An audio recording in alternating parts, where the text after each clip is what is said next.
Hello and welcome to an all new episode of Talking the Witcher. I am your host, or one of your hosts, Kinte, all the way live from Los Angeles, California. And I am so happy to be here with you today. We're going to be talking about episode 2 of the Netflix series.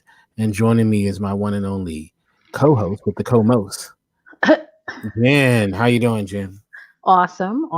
Welcome to Four Marks.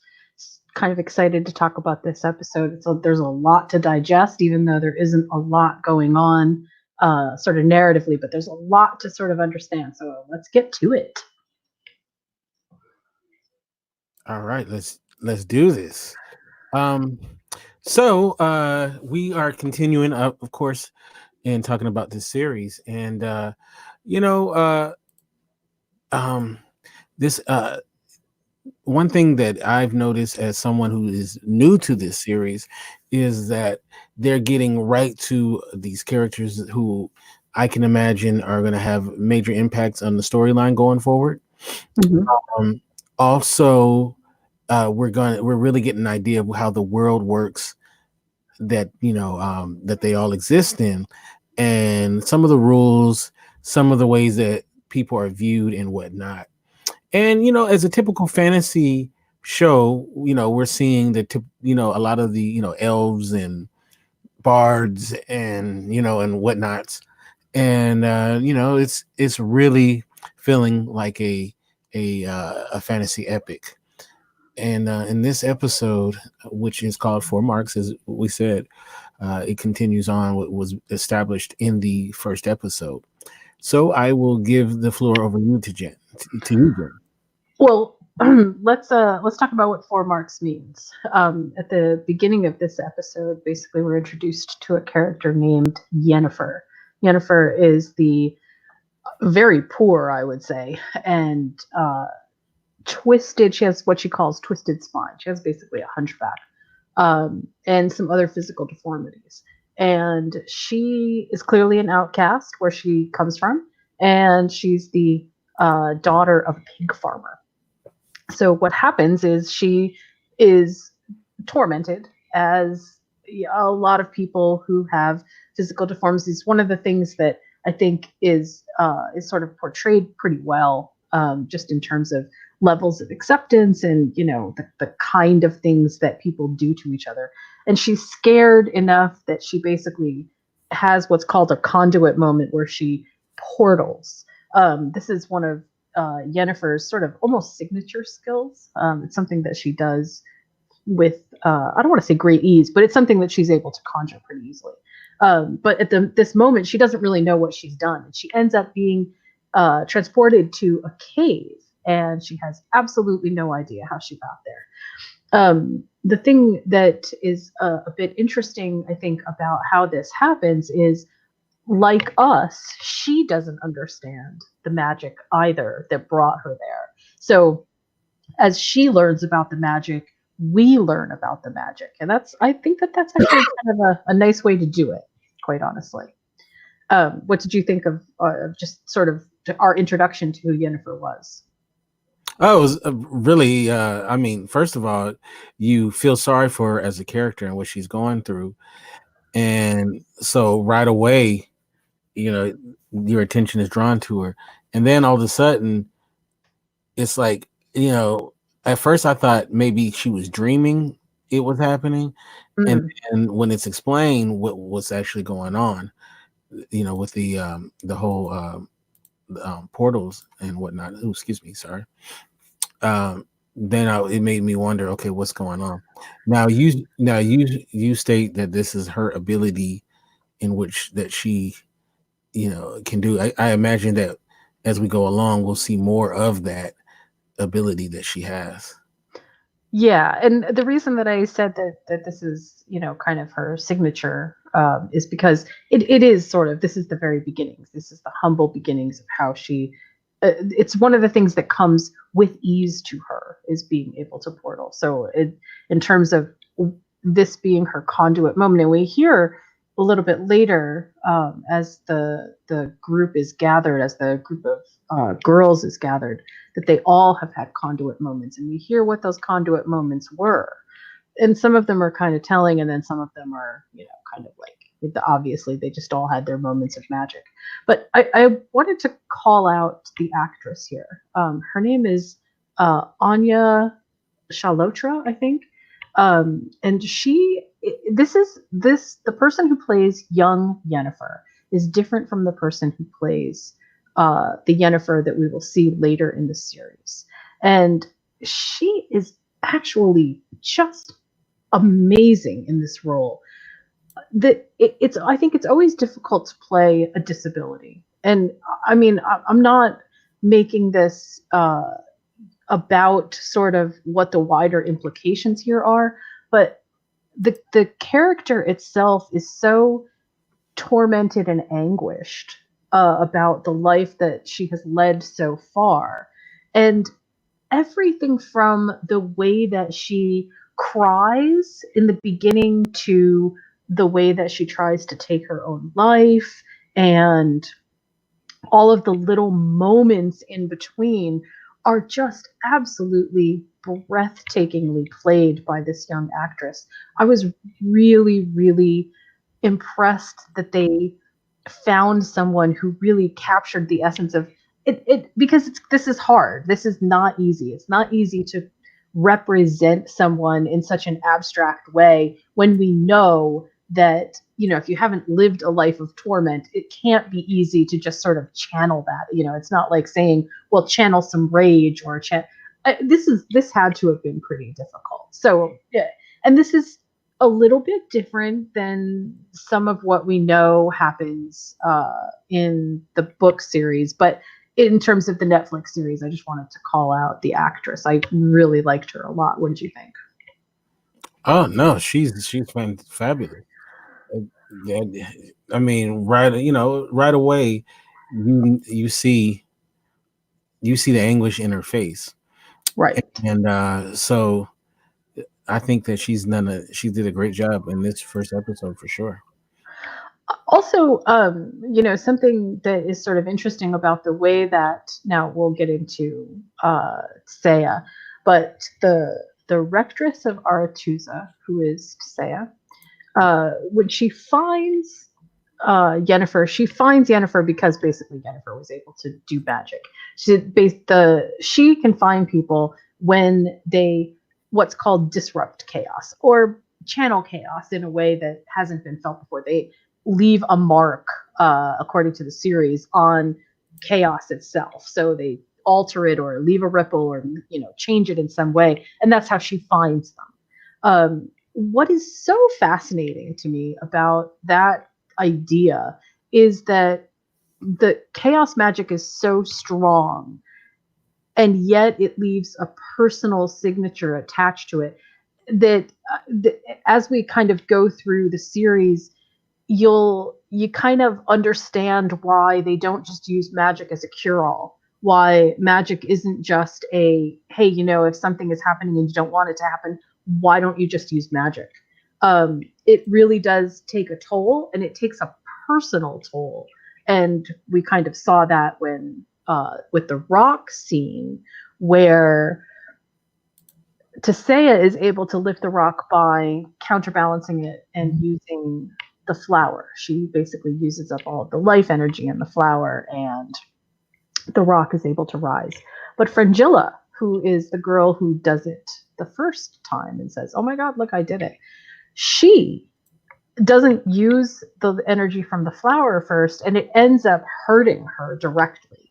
And so this is kind of an important piece to kind of keep in mind, I guess, because magic is not just a panacea to sort of apply to every situation. And I think people could get that, right? Did you get that? Yes.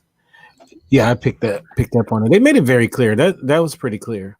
I liked that. I think they did a really good job of basically giving us a kind of a starter introduction to chaos magic. I feel like they did a super good job.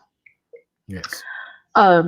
So what we also along those lines, what we see when Yennefer comes in to, or when she first does the portal, she actually portals into a a young member. I would, kind of like, there's the girls version and then there's the boys version. There's the brotherhood and then there's the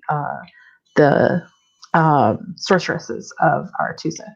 And this young man's name is Estrid, and he plays quite a prominent role uh, throughout this episode, just in terms of bolstering Yennefer's both self-esteem and abilities. And I kind of liked that relationship, although I have to say that it feels to me like I don't know which one is more lonely, him or her. It felt like there was like that was in stark, well, not stark. It felt like there was a serious balance between the two. I don't know. Did you see that too?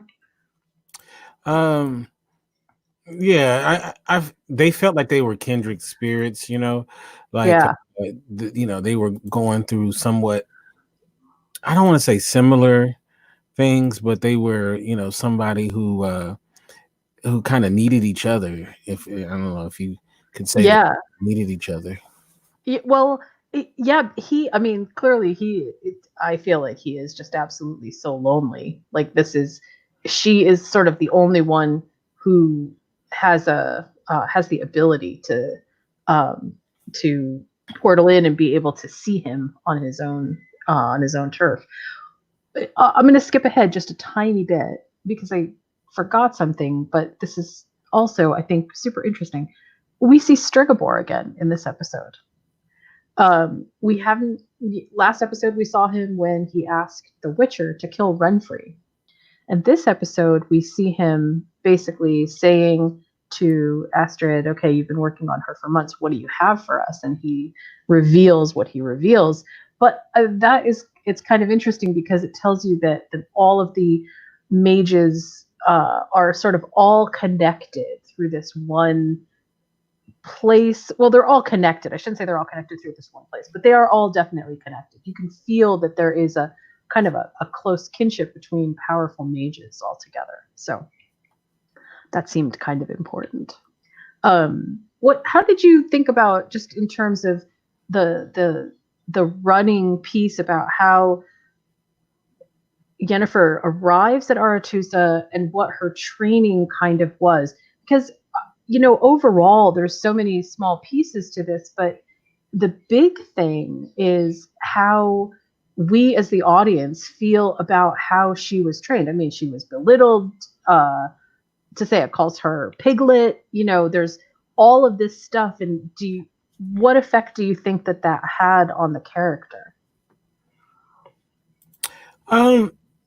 Look, the woman's already gone through so much, so I think this just kind of goes to some of the other things that she's gone through. She's obviously, I think some of those experiences, unfortunately, that she went through has made her stronger. Not to say that it's a good thing, but I feel like, you know that is all part of the training, right? So that's all part of getting her at a place they're trying to get her to. So, um, I think that in the end, it's going to work out well for her.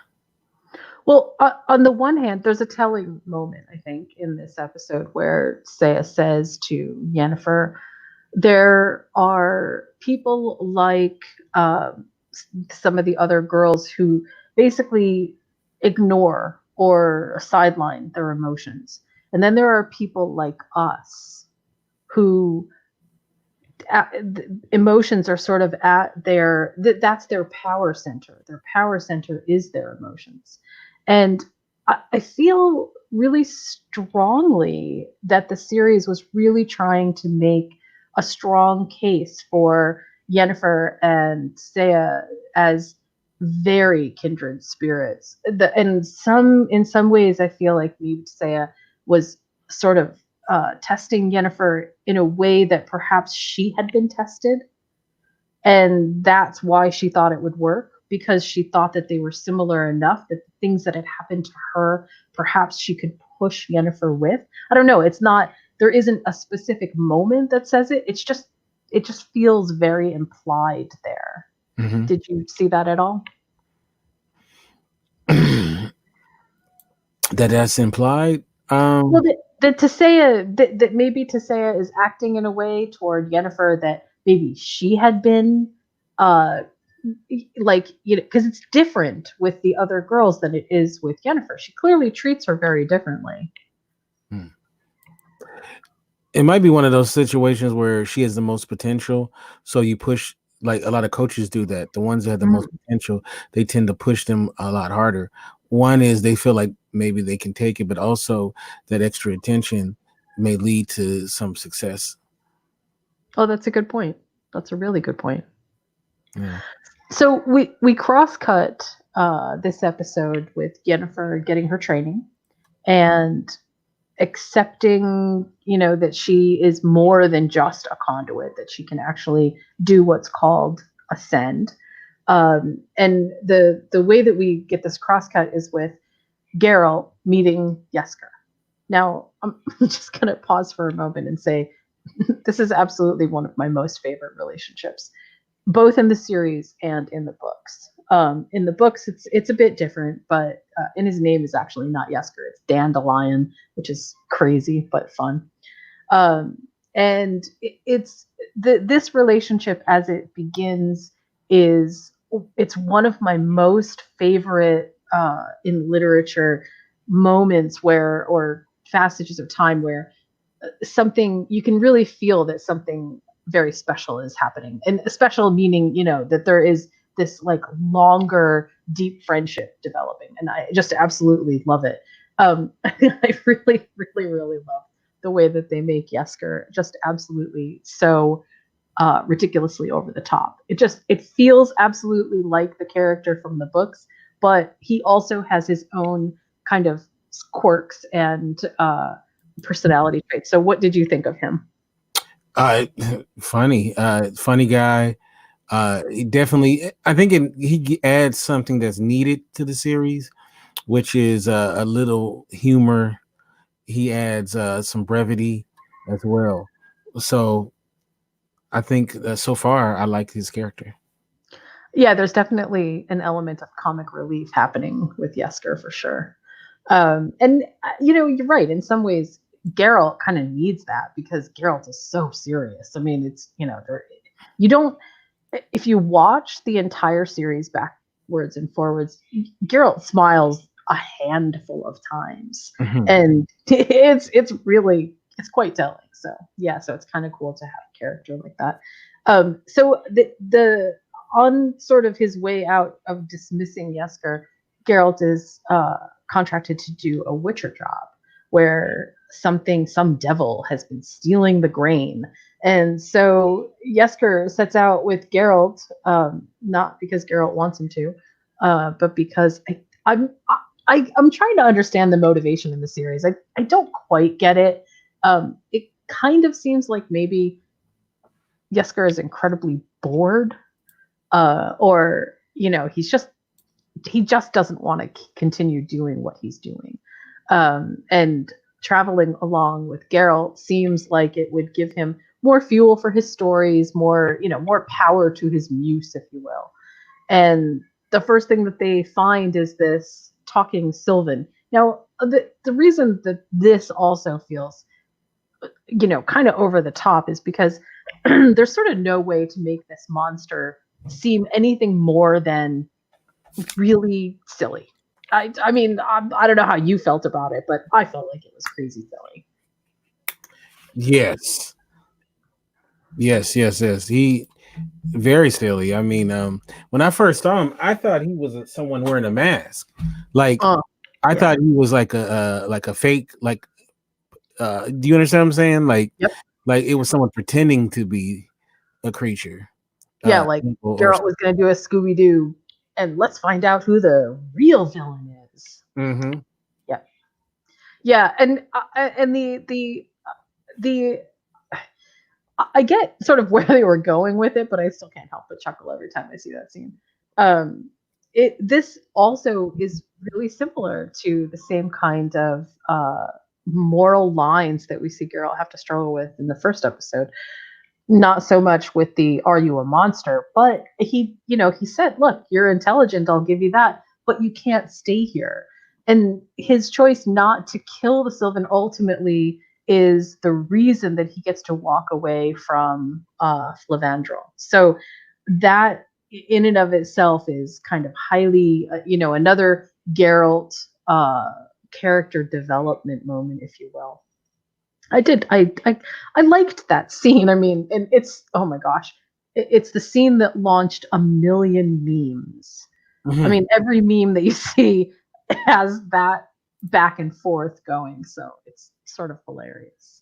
You know what? And let me see if I can find some of these memes. The Witcher. They're so funny. All right, let's see. And even just the ones that just, say it straight out, did your mother screw a goat? And he says, did your mother screw a snowman? It's just so, I mean, it really is funny. I think also, I mean, just the outright ridiculousness of it lends itself to how ridiculous what was going on really was. Did we, yeah, see, there we found. Yep. I mean, it is really funny. So what we discover is that Flavandrel is sort of he's the king of the elves that are left. He doesn't like that title. And it's interesting because I don't know whether they will expand on this later, so I won't go too far into it, but this is part of a very long storyline in the books, where we learn about the elves and what drove them away from the human settlements, other than the Great Cleansing. There's a lot of lore that's in this, but we get a small introduction to it. We hear that, Geralt tells him, look, if you can't live here, then you need to leave. And I mean, again, he goes back to, is it the lesser of two evils? It's something that it seems like is a recurring theme for Geralt as a character, but it also seems like this is one of those things that's like, we are supposed to understand that not everything is good where they are. There's a lot more upheaval than we see on the surface happening, and that causes a lot of strife. So again, I don't know if they're going to do anything more with that, but if you want to read about it, it's definitely, there's a lot said about it. But it also, just didn't, I mean, again, I guess from the series perspective, it makes sense. But I feel like it makes the elves look so weak. Like, and they're not. I never got that feeling from the books. I never felt like they were a weak species. But here, it just makes them seem so weak. I don't know. What did you think?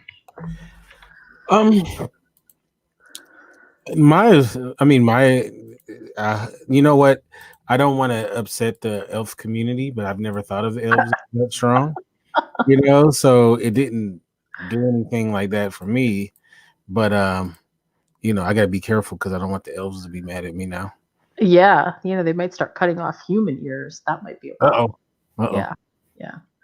And just if we can just sort of like quickly pivot back, we saw Princess Cirilla in a Sintra camp with one of the people who clothed the finest in Sintra, and that son was wearing a necklace of elven ears. So the hostility between the races is very apparent, and I mean, obviously we were shown that to sort of punctuate the idea that there's absolutely this hatred between humans and elves. Now, if I can sort of again, pivot back to the way that these things are unfolding, once again, we're working off of, and it's not apparent in this episode because we don't have any dialogue cues to kind of give us space and time reference, but it does feel a little bit like, at least in this episode, that things are happening kind of things are happening a bit protracted on Ciri's side and kind of fast on Geralt's side, right? I mean, because like the amount of time that it takes for Cirilla to get into the Sintra camp, have a couple of long discussions, understand that there is something really nefarious happening, both with Nilfgaard, but possibly that not everybody loves the Queen either. That maybe there were some hasty decisions made that put people at risk, those kinds of things, and Ciri has to learn about all of that. But that seems like it takes a long time to kind of get through. And the scenes with Geralt and Yennefer seem like they happen a bit faster, right? Does that make sense? Yeah. Well, I think there's more there. So I think that's where you get that from. You know what I mean? Well, I think the point is that I'm trying to make here is that time does not seem to be applied evenly across the board here. Mhm. It feels like, even Yennefer says weeks have gone by for this, and then weeks have gone by for this. It feels very much like there's an interruption of time in terms of the timeline that we're being given based on the characters, what we are actually getting in exposition. Speaking of exposition, well, I think one of my favorite lines of this entire episode was Yennefer giving us a little bit of backstory about what the fields were that they had just arrived in, and he was basically just talking to no one and saying, "Here I am, just giving empty exposition." I love that because it's another example of them like walking all the way up to the fourth wall and tapping on it, but not breaking it completely. Right. I just loved it. I feel like that, and they do that all the way through, so it's kind of cool. I like that too. Yeah, it was kind of neat. So we learned. Well, let me ask you, what do you feel like you learned about this place called Aretuza, and what the role is of these young mages are? What do you feel like they set that up to mean? I'll be honest with you. I don't know if I have an educated answer for that. I kind of just get it. It's a place of great power, also of great knowledge, Mm-hmm. and I also see that everything is not. To me, it seems as if everything is not exactly what it seems to be. So, like there's like stuff that's happening on the surface, but then it feels like we're gonna find that there's more deeper meaning to it that we don't see at this point. So I don't know. I guess the jury's still out for me. Well, I think the main point in this episode was to say his words to Yennefer about, if I let you ascend and you are giving counsel to a king, whose fault is it if everything goes wrong and the people rebel, and Yennefer says it's my fault, and Saya says no, it's my fault. And that to me sort of sets the tone about how this training, the school for young mages, what's being set up. What's being set up is the mages are supposed to be advisors to the kings, and kings rely on mages as their primary, not primary, but they rely on them at court to be strong. And that was sort of my only.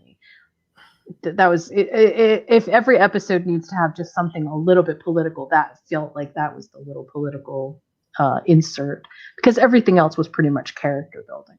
Right. And world building as well. and world building as well, right?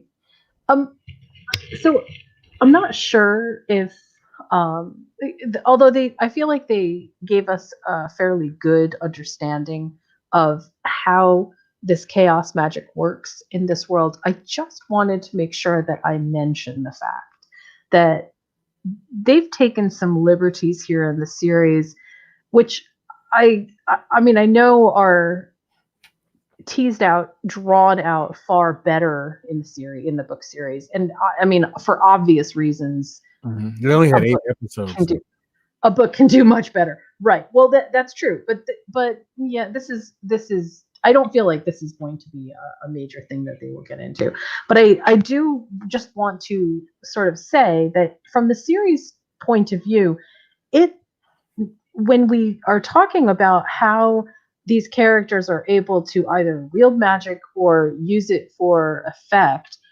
again, I go back to this idea that nobody in this place is using magic as a kind of, hey, let's cure all the evils of the land by just, applying spells here or doing this here. It doesn't, not only doesn't it work like that, it really feels like, especially in the series, they help you to understand that it's not supported that way. Because that was something that I actually heard from a bunch of people. Why wouldn't they just, find a mage or somebody who can do magic, even if they weren't somebody who was super powerful, and fix all the food problems or fix all of the problems that are, related to being poor or whatever? And it just doesn't work that way. Like, there's just, you can sort of feel that there is something else that holds that back, right? Does that make sense? Yeah, I would say that I would liken it to like a psychic can't, pick the lottery numbers to help themselves. You know what I mean? Mm. So yeah, it makes sense, and it makes sense, and you got to set up the world that way, because then otherwise, then you would have that problem. Where it's like, well, just have the mage do it. Right, right. And every situation is just a little bit different. So, the I think the one other maybe piece that we didn't sort of talk about, but maybe should talk about a bit, is Princess Cirilla meeting this, who she calls Ratboy at first, in the forest, and what that means. I think that this is also another one of my most favorite organic friendships that kind of spring up inside of the series. It feels a lot like people meet each other for very specific reasons, and this didn't feel like it just happened by chance. You know what I'm saying? Mm-hmm. So what did you think about him? Well, first of all, anyone who knows me knows I hate rodents. Oh So, no. so Ratboy, I hate his name, or the name she calls him, the name that she calls him. No, it's once again, it's interesting. We're setting up alliances. We're setting up the way that people interact with each other, or what they can bring to the table potentially. And I feel like his character is interesting enough to where we wanted to know more about him. So, and it was a great introduction, even though he's barbecuing rat in the beginning. I think it speaks to his resourcefulness and the fact that he clearly knows how to survive on his own. Because if he didn't, I love her reaction. Oh, I'm sorry, I don't need that. Like, that's just a thing. I thought that was actually pretty funny. But we find out at the end that he's actually elf. And that seems, for Dara to be an elf, seems pretty big. That doesn't seem like a small thing, especially since we know that Sintra hasn't had the best experiences with elves. So that also felt pretty important. By way of revelation, we of course find out that Yennefer is half elf as well. That also kind of ties in. It is one of the reasons that Yennefer is as strong as she is, as powerful as she is, is because of her half-elf blood. But it's also, in a world that clearly is being prejudiced about people that have any kind of elven relationship. That seems pretty like it's another detriment as well. Do you feel that too? Yeah, elves' lives matter. Elves' lives matter. You do actually really feel bad for them, right? I mean, I did. Sure. I felt really bad for the elves community. Yeah, I did. I'm kidding. I'm kidding. Yeah, of course. Yeah. I mean, not that we saw that much of it. That's why I'm saying that, that there's a lot more to that story. The Flavandrel story is actually a really long and complicated story. It's kind of cool, but I don't want to deviate so far away from the series because there's no context for it. If they're not going to talk about it, then there's not really any way that we can kind of tie it all together. So, right. There's also, I think, in this episode, there's a theme that has to do with both making alliances and understanding what those alliances really are. So we have Yennefer and Tissaia, because they clearly, even if it's contentious, they clearly have some kind of bond. There's something there between them. And then we have Geralt and Yennefer, who meet, and I'll talk about why I think Geralt allows Yennefer to keep going with him in a second. And then we have Princess Cirilla and Dara, who end up,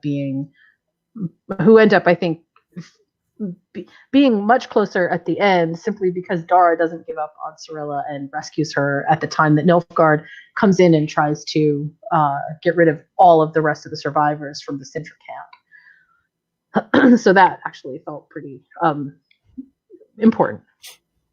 Yeah. But I'm going to start off and ask you, why do you think Geralt let Yennefer stay with him, even when he said, "This is where we part ways"? I think partly is, believe it or not, he enjoys his company to a certain degree. Being a witcher is a lonely pursuit, and I think he likes the company, even though he talks about I'm looking for silence and all of this stuff. I think he low-key likes him, and also maybe he feels like he can be of some use to him down the line. Okay, so all of those things I think are 100% true. Mm-hmm. And I also think that there was a moment at the end of the episode when Yennefer said to Geralt, you don't change history by retelling it as it happened. And it has to do with the way that he crafted the song, Toss a Coin to Your Witcher. And he tells something different than what actually happened. And at that moment, it seems to me that Geralt remembers or understands something about what being a witcher is really all about. That maybe being a witcher is not about just the things that you do, but about the things that people think you have done. And the part of this is a little bit inside, but also this, again, going back to this idea that destiny and fate play a huge part in what you do. What can you do to actually counteract that? Or not counteract it, but what can you do to push against it? Or do you actually have free will, or, all of those things? And it seems to me that is what is sort of happening here, that Geralt has understood or come to some acceptance in his own mind that he needs somebody like Yennefer to tell tales of him being a great witcher, killing monsters, having adventures, to counteract some of the stuff that perhaps he's done in the past, like being the Butcher of Blaviken, or, some of the things that maybe he doesn't want people to really focus on. he wants people to focus on these big things, the huge things, the things that will bring him coins, the things that will make him money. Does that make sense? You know what? It does make sense. He's like his hype man, you Yeah. know. Yep. So Yep.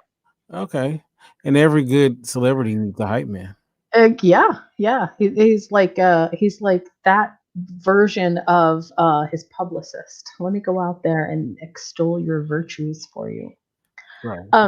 One last thing that I want to make sure that I talk about, because this seemed to be an issue for people who first saw this and then didn't understand what was happening.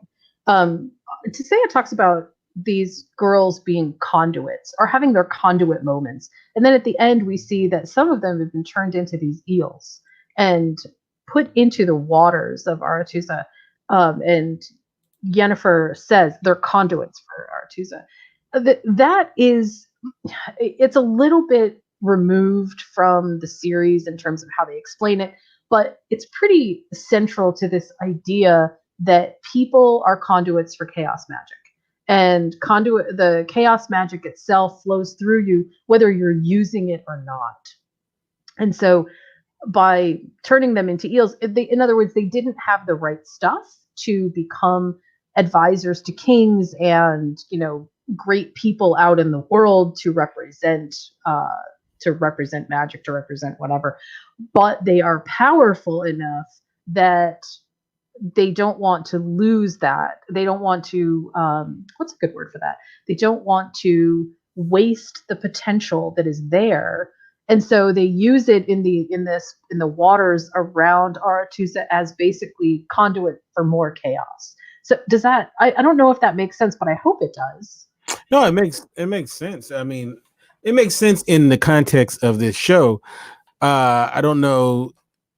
I mean, in a real world sense, I don't know if it would make much sense, but yeah, no, I understand I mean, I understood, from the episode as well as hearing you talk about it. It actually gives more insight into what's going on with that. It's not that they weren't good enough. It's that Mhm. they weren't the right good enough. So they still had lots of potential, but they didn't have the potential that Saya was looking for. That's sort of the bottom line. So I feel like this episode was actually a really good one. It again, production value wise, I just love all the little touches in this series. It's fun to watch. It's not super heavy, but there's so much going on that it always feels like there's something new to see. Every time I rewatch this, I feel like, wow, there's something I missed. And this is also super interesting. What's up on the screen right now is everybody looking at the lightning because, oh my God, wow, this is amazing, and Yennefer looking down. Yennefer is not able to even look at the lightning because there is too much. Because for her, it's too much. There is too much happening. It's too overwhelming. And even all of the other girls who have to feel like there's something super powerful happening here as well, they look up at it and embrace it, and Yennefer looks down from it. I mean, little things like that make me super happy because they tell a visual story that requires zero dialogue to say. Just this is how things are. I love that. And the series is just filled with them, but this episode really did a good job with that. It's called Show and Not Tell. Show and not tell. Yes, indeed. So I mean, again, my overall feelings about this episode were it was really good. I liked this episode a lot. It felt at the beginning like it might be a little bit, kind of not maybe as exciting, but I feel like they covered a lot of ground in this episode. What did you think? No, yeah. It was a good number 2 episode. After that, the premiere, which was intense and all of that, this was a good kind of transition story. I don't want to say transition, but a good, follow It up was to very character building. right. Yeah. Right. So and it was entertaining enough too during that process. So it wasn't just character building where you're like, you were definitely I was never bored. So Yeah, this episode for me went by super fast. Oh yeah, very much so. Yeah. Yeah. All right. So, Jen, how can we get to you in social media? You can find me on Twitter at following bliss1, and you can check out my websites at moviesmakethemeal.com and studiowhitewolf.com. That's in development, so don't expect too much of it, but it's getting there. All right. And of course, you can get to me at Kinte F on Twitter, Kinte Ferguson, that's KinteFergerson on Instagram. And of course, the website is indyradio.org. That's INDY radio.org. And we will be back, of course, with a new episode talking about this series from Netflix, The Witcher. I want you guys to enjoy what's left of your weekend, and God bless you.